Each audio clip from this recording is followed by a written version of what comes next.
오늘 또 고맙습니다. 저는 교실 떠난 국어교사 박전현입니다. 고전소설 흥부전입니다. 누구나 다 내용은 다 알 수 있죠. 형제 간의 우애와 권선징악이라는 관념적 주제. 이건 보통 뭐 형제 간의 우애 있어야 한다. 뭐 착한 일을 구원하고 나쁜 일을 하면 벌 받는다. 이런 것들은 아마 유교 사회에서뿐 아니라 지금도 우리가 항상 늘 강조하는 내용이기도 하죠. 굉장히 이것도 평범하다, 그죠? 자, 근데 이런 이야기를 통해서 빈부격차가 있는 현실의 문제를 제기하고 있는 그런 작품입니다. 도움되는 구호자료 만들어 보겠습니다. 구독, 공감해 주시면 감사하겠습니다. 나쁜 형과 착한 아우 이야기, 이런 이야기들 많죠? 뭐 또 착한 형 이야기도 많습니다. 들판했습니까? 그런 작품도 있죠. 판소리 흥보가, 박타령이라고도 합니다. 흥보가를 이어받은 판소리계 소설입니다. 판소리계 소설은 판소리에서 나온 소설이란 뜻입니다. 흥부전 해설, 형제 간의 우애와 권선징악이라는 관념적 주제. 누구나 형제 간의 우애 있어라. 착한 일 해라. 나쁜 일 하면 벌 받는다. 이런 말 많이 하잖아요.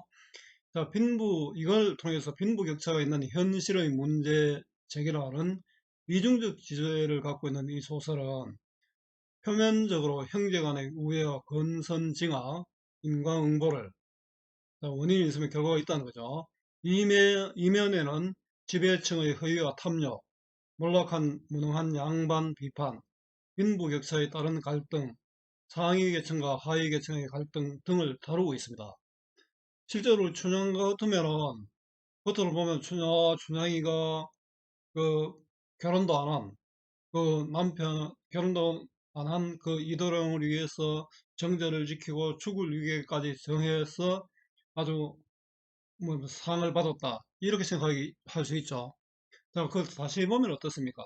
여자의 희생을 강요하는 어떤 현실이죠. 또 그것을 표현학도나 이런 것을 통해서 또 관리들의 어떤 횡포를 드러냅니다. 당시 이제 춘향전을 통해서 또 뭐 형무전도 마찬가지지만 당시 사회의 문제점들을 드러내고 있죠. 자, 이를 통해 조선 후기 사회의 모순에 눈뜨는 민중의식이 반영되었고 신문제 사회의 문제 제기 등 현실주의적 사고가 반영되어 있습니다. 참 옛날 노비가 일반화되었고 여자의 희생을 강요하고 이런 시절 지금으로서는 상상하기 어렵죠. 자, 또 착한 동생과 나쁜 형의 이야기지만 재미있습니다. 자, 이러한 해악은 비극적 상황을 웃음으로 극복하게 하는 효과가 있습니다. 열받을 때, 우리 열받을 때 많잖아요. 열받을 때 운동하거나 뭐 하면 뭐 웃고 나면은 스트레스가 풀리잖아요.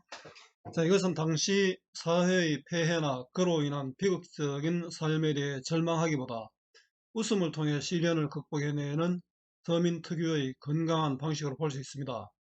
자, 함께 읽을 작품은 판소리 흥보가 있습니다. 박타령. 실제로 판소리 흥보가 박타령 이런 내용들이 오히려 수능에도 더 많이 나왔습니다. 제 블로그에 있으니까 꼭 확인해 보면 좋겠습니다. 제가 늘 강조하는 것이 국어는 외우는 것이 아니라 원리를 이해하는 것입니다.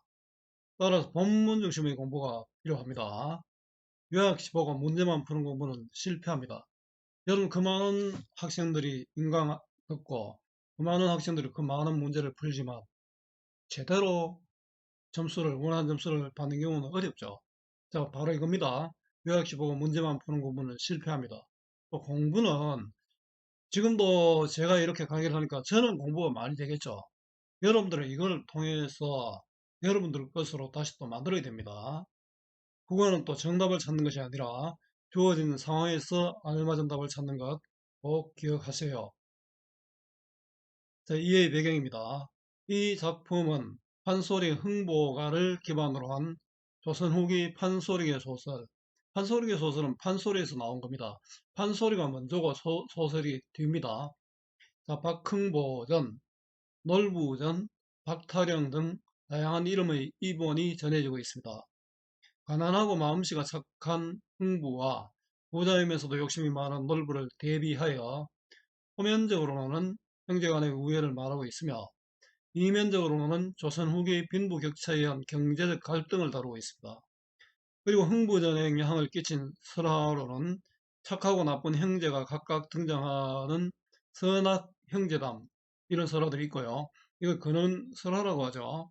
동물이 사람에게 은혜를 갚는다는 동물보은담, 어떤 물건에서 재물이 한없이 쏟아져 나온다는 무한제보담 등이 있습니다. 자, 여기 좀 복잡한데요. 자, 이런 것을 묻기 위해서는 반드시 외적 증거 보기를 줍니다. 걱정하지 마십시오. 또한 가난한 현실이나 갈등 상황을 비극적으로 그리기보다 웃음을 유발하는 해학적 상황으로 형성함으로써 웃음으로 눈물 닦기라는 한국문학의 전통을 잘 보여주고 있습니다. 줄거리입니다. 충청도, 전라도, 경상도 접경에 악하고 사나운 형 놀부와 착하고 순한 흥부 형제가 살았는데 부친이 세상을 떠나자 놀부는 유산을 독차지하고 동생 흥부를 쫓아냅니다. 아내와 많은 자식과 함께 쫓겨난 흥부는 언덕에 움집을 짓고 헐벗고 굶주린 채 갖은 고생을 하면서 묵묵히 살아갑니다. 흥부는 놀부의 집에 살을 구하러 갔다가 매만 맞고 돌아오기도 하고 매품팔이를 하려 하지만 그마저도 실패합니다. 원장을 대신 맞아주고 이제 돈을 받는 거죠. 어느 날 흥부는 자신의 집에 둥지를 틀고 살던 제비 새끼가 구렁이를 피하다가 땅에 떨어져 다리가 부러지자 제비 새끼를 정성껏 돌봅니다. 제비는 은혜를 갚기 위해 이듬해 봄에 흥부에게 박씨를 물어다 주었고 흥부는 그 박씨를 심어 그 속에서 나온 금은 보화로 인해 벼락부자가 됩니다.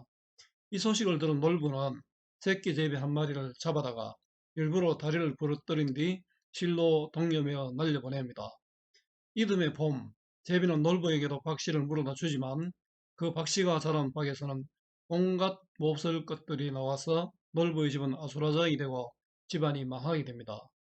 마음씨 고운 흥부는 놀부에게 자신의 재물을 나눠주고 놀부도 개과천선하여 형제가 행복하게 산다는 그런 내용입니다. 한눈에 보기입니다. 인물 정리해 보겠습니다. 흥부, 가난하지만 정직하고 우애와 신의가 있습니다. 조선후기 몰락한 양반이고 또 농토를 잃은 유랑농민이고요. 살기 어려운 백성이고 노동자 가난한 농민입니다. 놀부는 부를 측정한 인물로 탐욕과 심술이 많죠. 경제적 가치를 중시하는 인물로 신흥분홍, 반도덕적 지주, 신흥분홍과 계층입니다.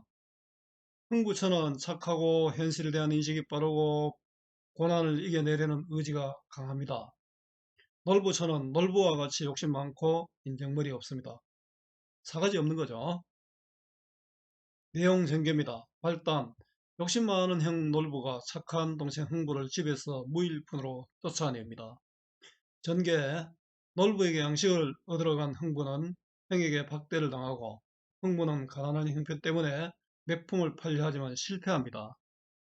위기는 흥부는 제비의 부러진 다리를 고쳐주고 이듬해 제비는 박씨를 물어다 줍니다. 절정은 박씨를 심어 수확한 박에서 금은보화가 쏟아져 나와 흥부는 부자가 되고 놀부는 일부러 제비 다리를 꺾어 박씨를 얻으려다 벌을 받게 됩니다. 결말은 흥부가 망한 놀부를 용서하고 함께 행복하게 산다는 내용입니다. 자, 판소리와 판소리의 소설을 한번 보겠습니다. 발달 과정은 판소리계 소설은 근원설화에서 판소리가 나왔고요. 이 판소리에서 고전소설이 나옵니다. 이걸 판소리계 소설이라고 하죠. 이 고전소설도 신소설로 이어졌습니다. 흥부전의 경우 방위설화가 흥보가 판소리가 되죠. 또 고전소설 흥부전이 되고 신소설 연의각으로 이어집니다. 판소리는 고수와 소리꾼이 연창, 자, 고수와 소리꾼 연창은 계속 부른다는 게 아니고 연기를 하고 노래를 한다는 뜻입니다. 자, 고수와 소리꾼이 연기를 하고 창을 하는데 이 부분은 아마 수능 특강 책에서도 많이 나왔습니다. 창은 곡조가 있는 부분입니다. 안일이는 곡조가 없는 사설이고 관림은 광대의 동작으로 구성되어 있습니다. 자, 감상하기인데요.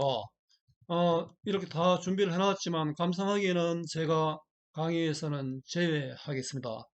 여러분 자료를 받으신 분, 파일 자료를 받으신 분은 이 내용 다 있고요. 자, 블로그에 지금 보여드린 이 내용이 다 있습니다. 그거 참고해서 꼭 읽어보기 바랍니다. 자, 정리해 보겠습니다. 갈래는 고전 소설, 판소리계 소설, 판소리에서 나온 소설이다. 성격은 교훈을 주죠. 또 해학적이고 풍자적입니다. 이건 거죠, 풍자는. 해학은 재밌다는 거죠. 주제는 표면적 주제로 형제간의 우애와 건선징악, 인과응보, 원인에 따라 보답받는다 이런 거죠. 이면은 지배층의 허위와 탐욕 비판하고 몰락한 양반의 기존 관념을 비판하고 있습니다. 또 조선 후기 빈부 간의 격차와 갈등을 보여주고 있고요. 상위 계층과 하위 계층 사이의 갈등이 드러납니다. 특징입니다. 한소리, 사설, 조문체가 드러납니다. 과장된 표현, 익살, 해악 등을 통해 골개미, 웃긴다 이런 뜻이죠. 골개미를 드러내고요. 서민적이고 해학적인 운율감 있는 어투를 사용하고 있습니다. 평민계층의 언어와 양반계층의 이중적 언어를 사용합니다. 이 흥부전은 향유계층이 평민들도 있었지만 양반들도 있었다 이렇게 얘기할 수 있겠죠. 조선 후기 사의 모습을 잘 반영하고 있고요. 가정 내 갈등을 통해서 사회의 문제를 제시하고 있습니다. 토지를 잃고 가난하게 사는 농민들이 많고 빈부격차가 심해진 사회죠. 요즘도 이게 문제가 되죠. 활동하기는 문제은행 활용하시면 됩니다. 수고 많았습니다. 제가 살아 있는 한 좋은 자료로 보답하겠습니다. 네이버 구글 다음 어디서나 검색은 박전현입니다.